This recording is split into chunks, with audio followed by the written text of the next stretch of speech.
Handicapper Steve here, handicapping the racing from Cheltenham Racecourse here on Wednesday. It is the 13th of March 2024. It's the second day of the Cheltenham Festival, and I'm going to look at the graded races on the program. But before I get on to that, remember to please follow me on Twitter at HorseRacingKid5 for more selections for race courses around the world, and also join me throughout the week for some more Cheltenham preview. It's going to be an excellent week, so I hope you join me for that. And also join me this weekend for my Uttoxeter Midlands Grand National preview. It's always been one of my favorite races, so I hope you join me for that. But let's look at the stakes races 1, 2, and 4, the 130, the 210, and the 330. Let's get to it right now. The 130, the first race from Cheltenham. It's the Grade 1 Gallagher Novices Hurdle. It's Grade 1 event for Class 1 horses, going for a purse of $162,000. Races for novice 4-year-olds and upwards. Field of 8 horses, going 4,200 meters, or 2 miles and 5/8 over the hurdle course. Going to take as a top selection 7-horse Predators Gold, 713 in the Tricast Trifecta. 713 Tricast Trifecta, top selection 7-horse Predators Gold. This 5-year-old gentleman Masked Marvel here. Willie Mullins trains, gets Mullins up in the saddle. The horse's most recent outing 3rd of February at Leopardstown in Ireland. 2 miles 3/4 in the Grade 1 Solicitors. Nathaniel Lacey and Partners Solicitors Novices Hurdle. The horse finished second by 1 1/4 lengths behind Dancing City that day. He really took off clear. He's not running here today in this one, but this horse, he placed behind him over a little bit of a longer trip that he probably wasn't appreciating. I think getting a furlong less, getting a little bit heavier ground with this horse absolutely adores. He's run races that could definitely win against these horses, and I think he's sitting on a good run today.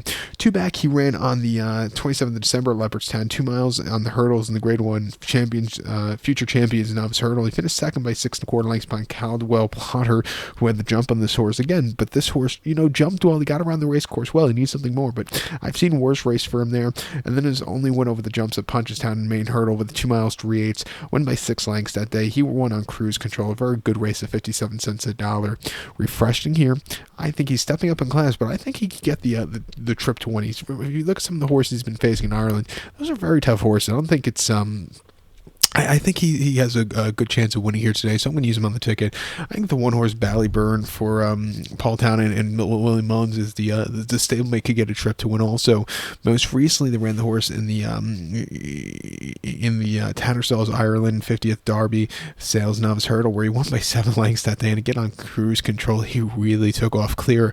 Prior to that, in a main hurdle at Leopardstown, 2.5 miles in late December, it took him twice to break the main over the hurdles, but he finally didn't start number 2, winning by 25 lengths that day. He basically put on a show, paid to work out against some tough horses.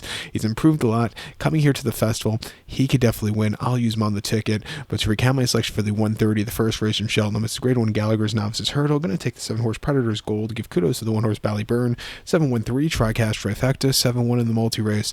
The second race, the 210, it's the Grade 1 Brown Advisory Novices Chase. It's a Grade 1 event for Class 1 horses, going for a $217,500 purse. Race for novice 5-year-olds and upwards. Field of 6 horses, going the distance of ground at 3 miles and a 16th over the chase course. I'm going to take the 6-horse Stay Away Fay. I'm going to go 642 in the Tricast Trifecta. 642 Tricast Trifecta. Top selection, the 6-horse Stay Away Fay. This 7-year-old gun by Chantal here. Paul Nichols trains. Harry Coben gets the mount. The horse is most recent outing came 27th of January at Cheltenham, on Champions Day, not Champions Day, on trial day, 3 miles and 1/8 in Grade 2 Cotswold Chase, and he finished 3rd by 1/2 lengths that day. He just was a little bit flat on the run-in that day, but he got up on the racetrack well. He jumped a terrific race. Needs something more. But I didn't think it was a half bad run. Prior to that, in the Eastern Novices Chase at Sandown, 3 miles and 8th of December, he won by 1 1/4 lengths that day, and again, on the demanding ground, he jumped well, he quickened nicely, and, he liked the bigger obstacles that day. First over the bigger ones in a novice chase at Exeter over the 3 miles in November. He won by 1 3/4 lengths. The ground was a little bit faster than he's facing today, but again, he really took off clear. His races over the hurdles last season weren't bad at all. He actually upset at the festival last year in the Albert Bartlett Novice Hurdle, winning by a length at 18-1 that day. He was on the drive excelling, so he likes this course. Even his last race in defeat over the bigger obstacles wasn't bad, wasn't a bad race at all. Refreshing here, I'll give him a shot. I think the 4 Monty Star for Rachel Blackmore and Harry de Bromhead could win. Most recently in a beginner's chase at Punchestown on New Year's Eve over 3 miles, he won by 5.5 lengths that day and really took off clear. Prior to that, in a beginner's chase at Ferryhouse in early December, he finished third by 5.25 lengths, where he was just a little bit flat. Off the bench, he probably needed the race. And then last year's Albert Bartlett, he needed the race, pulled up out of it. Just wasn't the day for success, but got the 2 runs this season, has run decently, has hidden form here that I think could definitely get this horse over the line. At 6-1, I'll use him on the ticket. But to recount my selection for the second race, the 2:10 from Cheltenham, it's the Grade 1 Brown Advisory Novices Chase. Gonna take the 6 horse Stay Away Faye. Give kudos to the 4 horse Monty Star. 6-4-2 Tricast Trifecta. 6-4 in the multi race. The 4th race, the 3:30 now on the program's feature of the program. It is the Grade 1 Queen Mother Champion Chase. It's a Grade 1 event for Class 1 horses, going for a $480,000 purse race for 5-year-olds and upwards. 8 horses are going 3,200 meters or 2 miles in the Queen Mother. My top selection here, I'm going to go with the number 8 horse John Bon. I'm going to go 8-5-4 in the Tricast Trifecta.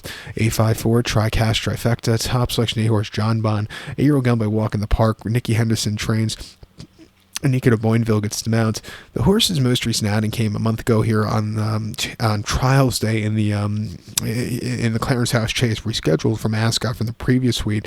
He finished second by a neck that day, and he really trumped a terrific race. He just needs something more late, but he ran just as good as the winner. He's going to see a little heavier ground, which I think he absolutely adores. He's had a very good under-the-radar season, only 3 starts this season, but he's run very well in all the starts. I think he can get the trip to win today. Back in the Tingle Creek at Sandown, mile 15/16 in mid-December, he won by 2 3/4 lengths that day, and at 30 cents to the dollar, he did everything and more, quickened up nicely, and it was a small field, but it was a good, classy field that he beat. A very good race from there. And then the shoulder chase here at Cheltenham, 2 miles on the 19th of November, won him by 9.5 lengths on the course that day that he's running on today. I thought that was a very good return to the races. Last year he ran here in the festival last year in the Arkle, where he finished second by 5.5 lengths that day, where he just hung that day. He really couldn't get there. Came back to run an Aintree in April and the Mug Hill Novices Chase, where he won by 43 lengths, putting on a show that day. Came back to run a week later, or nearly 10 days later, and the Celebration Chase, where he won by 3 3/4 lengths, really taking off clear against some very tough older horses that day. Refreshing here off some decent runs. I think at 7-2, he's very loaded in the spot. I think the 5 horse XR de Nutz could win also. He's stepping up in some class here, but he actually won the Clarence House here on trial day quite nicely. The win 2 back in that handicap chase in Newbury right before Christmas wasn't bad at all, and he had a decent third in the Desert Orchid Chase. Won the Halden Gold Cup. He's improving a lot. He is stepping up in some class here, but I think he's run races that are up to par against these horses. At 20-1 as an upset in your quarter play spot, I'll use him there. He's my long shot of the day. And the 4 horse El Fabiolo, he hasn't run bad at all. He's only he's a winner of his last 5, and the Dublin Chase last time out was really impressive. Coming to Cheltenham, where he won the Arkle last year quite nicely, I'll give him a shot here at 1-2, but 1-2 is way too short for me. 50 cents a dollar, can't take it. But the other 2 I think are better value. I think you get a good price on John Bond today. But to recap my selection for the 3:30, the 4th race from Cheltenham, it's the Grade 1 Queen Mother Champion Chase. Gonna take the 8 horse John Bond. Give kudos to the 5 horse Lex de Nutz. Pardon me, my friend Starble. 8-5-4 Tricast Trifecta. 8-5 in the multi race. So good luck to him. Please follow me on Twitter at horseracingkid5. Good luck every